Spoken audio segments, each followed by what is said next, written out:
இது வரைக்கும் ரொம்பவும் விட்டு கொடுத்து போன, வெளியில சொல்லிக்கொள்ள முடியாத அளவுக்கெல்லாம் அவமானப்பட்டு வந்த அந்த கடகராசிக்காரர்களுக்கு சும்மாவே நான் காட்டுன்னு காட்டுவேன், என்னைய போய் நீ இப்படி நல்லா காட்டுன்னு சொன்னா விடுவேணான்னு சொல்லுவாங்க பார்த்தீங்களா? அதை போல் ராசியில் குரு இவர்களுக்கு உச்சம் அப்படிங்கிறது இவர்களுக்கு ஹம்ச யோகம்.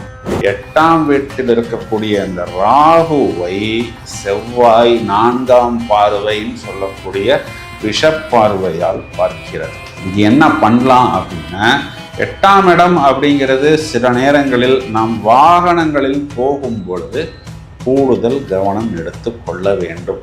இதை தவிர பாத்ரூம்ல குளிக்கும் போது டைல்ஸ் ரொம்ப வழுக்கிற மாதிரி இருந்தால் கவனமாக பார்த்துக்கணும். மாடிப்படி ஏறும் பொழுது யாராவது வீட்டில் ஆயில் ஏதாவது கொட்டி வச்சிருக்கலாம்.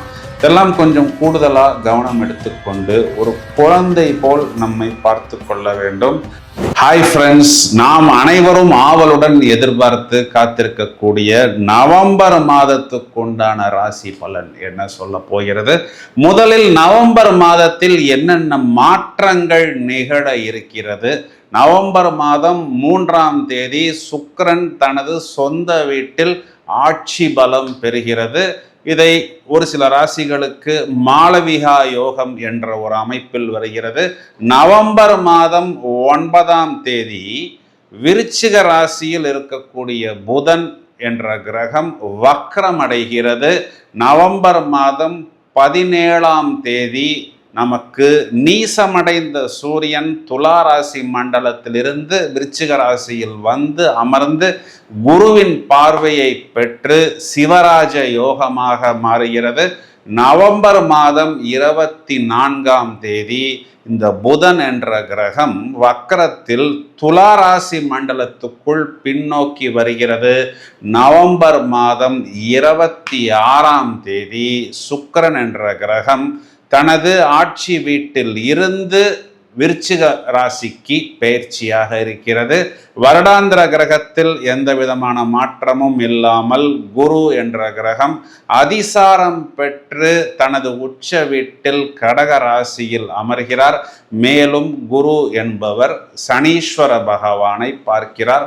ராகு கேது இந்த நிலைப்பாட்டில் எந்த விதமான மாற்றமும் இல்லை. இப்போ குரு செவ்வாய் பார்வை, சுக்கிரன் ஆட்சி, செவ்வாய் புதன் சேர்க்கை, அதையும் தவிர சூரியனுக்கு குரு பார்வை. இந்த ஒவ்வொரு பார்வையும் ஒவ்வொரு சேர்க்கையுமே நாம் தனித்தனியாக 12 வீடியோக்களாக உருவாக்க வேண்டிய விஷயம். நேரமின்மையின் காரணமாக அனைத்து சாராம்சங்களையும் இந்த பதிவில் நாம் கொடுத்துள்ளோம். உங்களது ராசிக்கு இந்த கிரக சஞ்சாரங்கள் உங்களை மேலும் தூக்கி போடுமா அல்லது மேலும் அதிர்ஷ்டத்தை நன்றாக தூக்கி கொடுக்குமா என்பதை இப்பொழுது விவரமாக காண்போம்.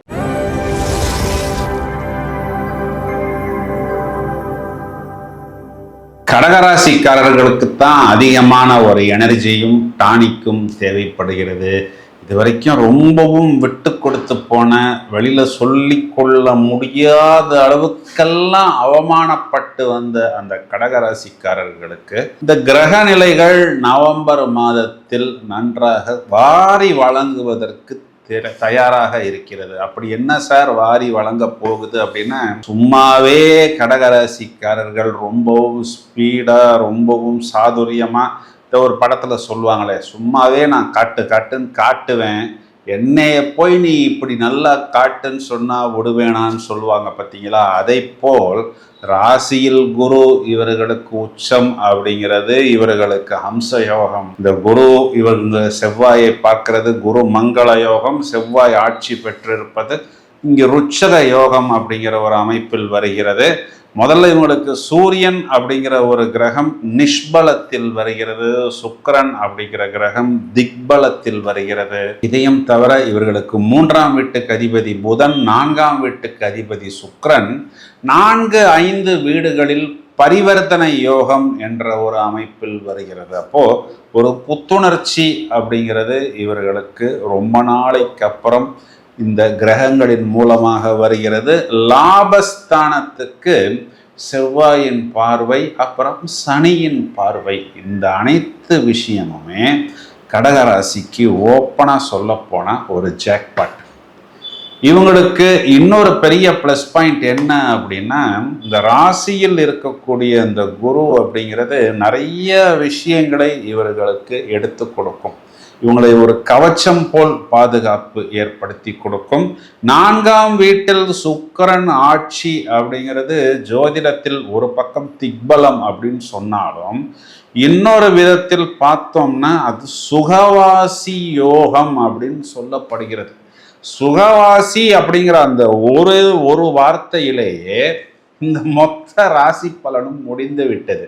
ஏன்னா அனைத்து விஷயங்களும் அதனுள் அடக்கம். ரொம்பவும் பிரமாதமாக புத்திசாலித்தனமாக யோசிப்பார்கள். ஏன்னா 5ஆம் இடத்துல புதன் இவர்களுக்கு புத்தி கூர்மையை கொடுக்கிறது. இதனை ரொம்பவும் அத்தாரிட்டேட்டிவாக கம்பீரமாக வெளிப்படுத்துவார்கள். ஏன்னா 5ஆம் இடத்தில் செவ்வாய் இவர்களுக்கு ஆட்சி. 5ஆம் இடத்துல சுக்கிரன் வந்த பிறகு இவர்கள் மதிமயங்கக்கூடிய விஷயங்கள் எல்லாமே இவர்களுக்கு ரொம்பவும் அனுகூலமாக இருக்கும் அப்படின்னு சொல்லுவதுதான் நிதர்சனமான உண்மை. 2ஆம் இடத்துல கேது இருக்கிறதுனால வார்த்தைகளை சுருக்கி விடுவார்கள். ரொம்ப படபடன் பேச மாட்டார்கள். தேவையான விஷயங்களை மட்டும் பேசி காரியத்தை பிரமாதமாக சாதித்து கொள்வார்கள். 3ஆம் அதிபதி 4ஆம் வீட்டில், பிறகு அவர் 5ஆம் வீட்டில், பிறகு அவர் 4ஆம் வீட்டில். இதனுடைய பலன் என்னன்னா, குழந்தைகள் சம்பந்தப்பட்ட விஷயத்துக்கு ஏதாவது ஒரு பயணம் போக வேண்டும் அப்படின்னு நினைப்பார்கள். பிறகு அந்த பயணத்துக்கு நேரம் ஒதுக்க முடியாமல் பின்வாங்கி விடுவார்கள். இல்லைன்னா இன்னொரு பயணத்தை இவர்கள் மாற்றி யோசிப்பார்கள். 5ஆம் வீட்டில் சுக்கிரன் அப்படிங்கிறது குழந்தைகளுக்கு நிறைய புதிய ஃப்ரெண்ட்ஷிப் எல்லாம் ஏற்படும். ஆனால் அதில் இவங்களுக்கு ஒன்றும் நெகட்டிவா அப்படின்னு சொல்லக்கூடிய பலன் அப்படிங்கிற மாதிரி இதில் எதுவும் பெரிதாக இல்லை. ஏன்னா 5ஆம் இடத்தில் செவ்வாய் சொந்த வீட்டில் ஆட்சியாக, இது எல்லாமே குருவின் பார்வையில் அமர்கிறது. இப்போ 3ஆம் அதிபதி 4ஆம் வீட்டுக்கு வர்றது அப்படிங்கிறது அவங்களுடைய வீட்டை விற்று வேறு ஒரு வீடு வாங்கி அந்த வீட்டை புதுப்பித்து கொள்வது, ஆபீஸை புதுப்பித்து கொள்வது, இதெல்லாம் அவர்களுக்கு கண்டிப்பாக ஏற்படும் அப்படின்னு சொல்வது தான் இவர்களுக்கு உண்மை.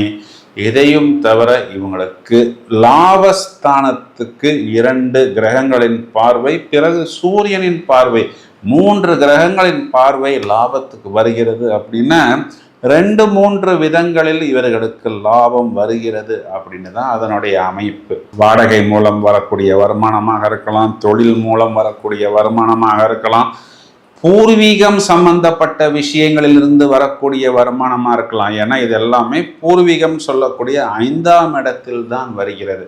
அப்போ இந்த அனைத்து வருமானத்தையும் நம் பக்கம் ஈர்க்கக்கூடிய ஒரு வித்தகர்களாக கடகராசிக்காரர்கள் கண்டிப்பாக மாறுவார்கள் அப்படின்னு சொல்வது தான் நிதர்சனமான உண்மை.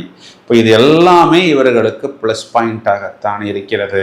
கடகராசி சகோதரிகளாக இருந்தால் அப்படின்னா, கணவனை குறிக்காட்டக்கூடிய செவ்வாயாக இருந்தாலும் 7ஆம் வீட்டுக்கும் 7ஆம் அதிபதி சாட்டனுக்கும் குருவின் பார்வை அப்படிங்கிறது இவங்களுடைய திருமணம் சம்பந்தப்பட்ட விஷயத்தில் ஒரு கண்ட்ரோல் அப்படிங்கிறதும் கணவன் மூலம் ஒரு ப்ளஸ் இல்லைன்னா கூட மைனஸ் இல்லை பிரதர், இந்த காலகட்டங்களில் மைனஸ் இல்லை அப்படின்னு சொல்கிறதே எங்களுக்கு ஒரு பெரிய ப்ளஸ் பாயிண்ட் என்று சொல்லக்கூடிய அளவில் தான் இருக்கும்.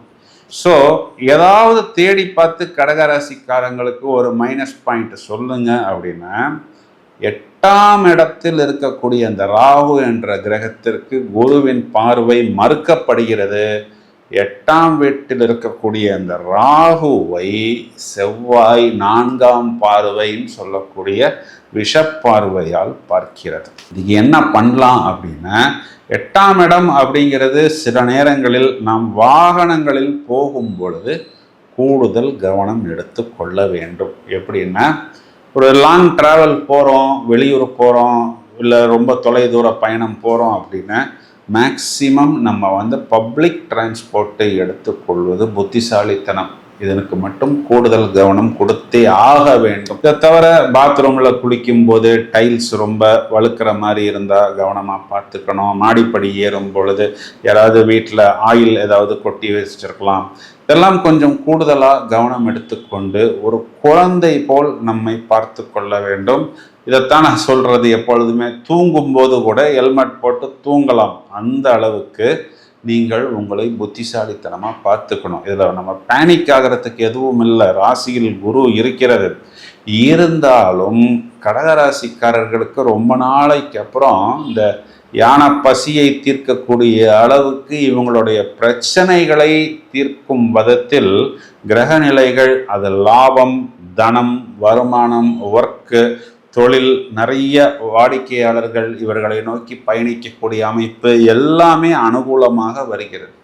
இந்த நேரத்தில் ஏதாவது ஒரு சின்ன சின்ன உடல் உபாதைகள், உடல் பிரச்சனை, அதனால் என்னால் என்னுடைய தொழில் துறை சம்பந்தப்பட்ட விஷயத்தில் கவனம் செலுத்த முடியவில்லை அப்படிங்கிற ஒரு சூழ்நிலை இல்லாமல் இவர்கள் தங்களை பாதுகாத்து கொள்வது புத்திசாலித்தனம். செவ்வாய், வெள்ளி, ஞாயிற்றுக்கிழமைகளில் இந்த ராகுவிற்கு இவர்கள் ராகு காலங்களில் துர்க்கையை வழிபாடு செய்வது அப்படிங்கிறது இவங்களுக்கு ஒரு கவச்சம் போல் பாதுகாப்பு ஏற்படுத்தி கொடுக்கும். இந்த பதிவை நீங்கள் உங்களது நண்பர்களுக்கும் உறவினர்களுக்கும் ஷேர் செய்யுங்கள். இன்னும் 2026 ப்ரெடிக்ஷன்ஸ் நிறைய கண்டென்ட்ஸ் தயாராகி கொண்டிருக்கிறது. தொடர்ந்து இணைப்பில் இருங்கள். Thank you friends.